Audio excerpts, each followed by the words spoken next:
విద్యార్థుల fee reimbursement గురించి చర్చించడానికి సభ్యులు శ్రీ పర్వతరెడ్డి చంద్రశేఖర్ రెడ్డి, శ్రీమతి వరదు కళ్యాణి, శ్రీమతి కల్పలత గారు ఇచ్చినటువంటి వాయిదా తీర్మానం తిరస్కరించడమైనది.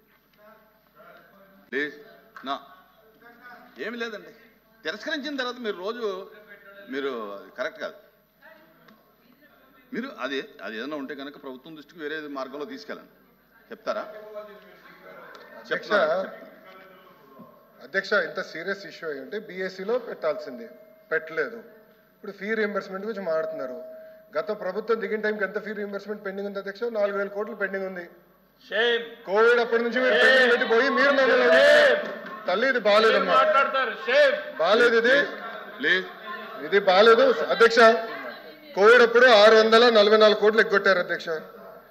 ఆర్టీఎఫ్ కింద 3,000 కోట్లు పెండింగ్, ఎంటీఎఫ్ కింద 8,900 కోట్లు పెండింగ్. చెప్పిన ఒక్క విషయం చాలా ఇంపార్టెంట్ అధ్యక్ష, నన్ను మాట్లాడింది, ఇది చాలా ఇంపార్టెంట్ ఇష్యూ.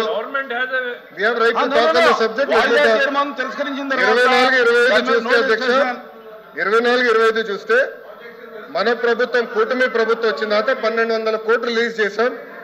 పెండింగ్ ఉన్న 1,400 కోట్లు వచ్చే 3 నెలలు మేము రిలీజ్ చేస్తాం. మీరు 4,000 కోట్లు బకాయిలు పెట్టి మీరు మాట్లాడితే ఎట్లమ్మా? 4,000 crores 4,000 కోట్లు మీరు బకాయిలు పెట్టిపోయి మీరు మాట్లాడతారు. 4,000 కోట్లు. కోవిడ్ 644 కోట్లు కోవిడ్ అప్పుడు బకాయిలు పెట్టారు స్వామి. ప్రశ్న ఏంటో చెప్పండి మాకు.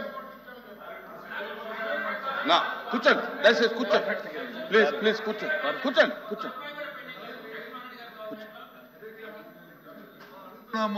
మంత్రి గారు వచ్చి అన్ని లెక్కలు చెప్తారు కదా, చర్చ పెట్టండి. చర్చ చెప్తారు మంత్రి గారు అధ్యక్ష. ప్లీజ్ కూర్చోండి. లోకేష్ గారు కూర్చోండి. మీరు బీఎస్సీకి కనపడలేదు ఇంపార్టెన్స్. బీఎస్సీలో మీరు రేజ్ చేశారా? నేను బొత్స గారిని సూటిగా ప్రశ్నించాలి. బీఎస్సీలో మీరు రేజ్ చేశారా ఈ ఇష్యూ? బీఎస్సీలో మీరు ఇది ఇచ్చారా? మీరు బీఎస్సీలో ఇది కనీసం అడిగారా? మీరు అడిగారా సార్? బీఎస్సీ ఎజెండా మీరు పెద్దలు, మీరు సీనియర్ మోస్ట్ హౌస్ లో, ఫరూక్ గారి తర్వాత మీరే సీనియర్ మోస్ట్ హౌస్ లో. నేను మిమ్మల్ని కోరేది ఏంటంటే, మీకు అంత ఇంట్రెస్ట్ ఉండుంటే మీరు కూర్చొని చైర్మన్ గారితో మాట్లాడి ఎజెండాలో పెట్టుంటే సమాధానం చెప్పినా మేము సిద్ధంగా ఉన్నాం. I have right sir. Sir LOP గారు I have right to answer. నాకు హక్కులు లేవా హౌస్ లో? నాకు హక్కులు లేదా హౌస్ లో? మంత్రిగా సమాధానం చెప్పే హక్కు లేదని మీరు నిర్ణయిస్తారా? ఎల్ఓపి గారు మీరు చెప్తారండి, మీరు సమాధానం చెప్పాలా చెప్పకూడదు?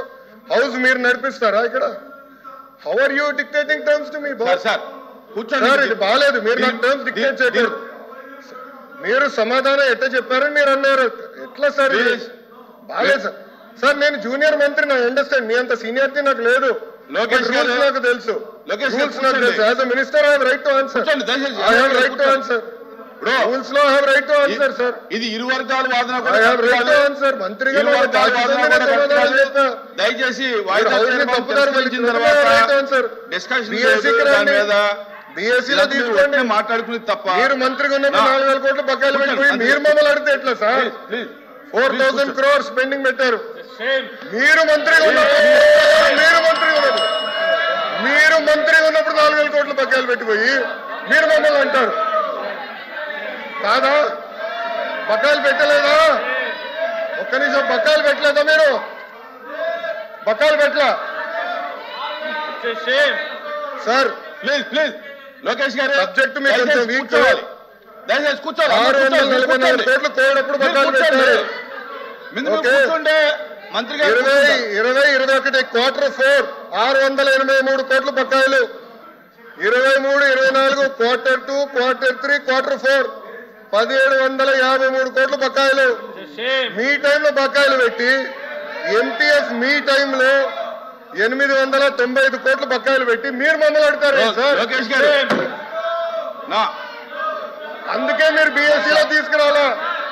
మీరు బీఎస్సీలో అందుకే తీసుకురావాలి subject. Come to BSc, We will debate. I am ready to debate on education. పోయినసారి బొత్స గారు పోయినసారి మీరు వాకౌట్ చేశారు పోయిన సెషన్. ఎడ్యుకేషన్ మీద నేను డిబేట్ చేసినప్పుడు మీరు అదే తలుపు నుంచి మీరు బయటికి వెళ్ళారు. I'm ready for debate. Education మీద చర్చించడానికి నేను రెడీ. మీ టైంలో 12 లక్షల మంది పిల్లలు ప్రభుత్వ పాఠశాలకు దూరెట్టారు. చర్చించడానికి నేను రెడీ. సరైన ఫార్మాట్ లో రండి, ఐ విల్ డిస్కస్.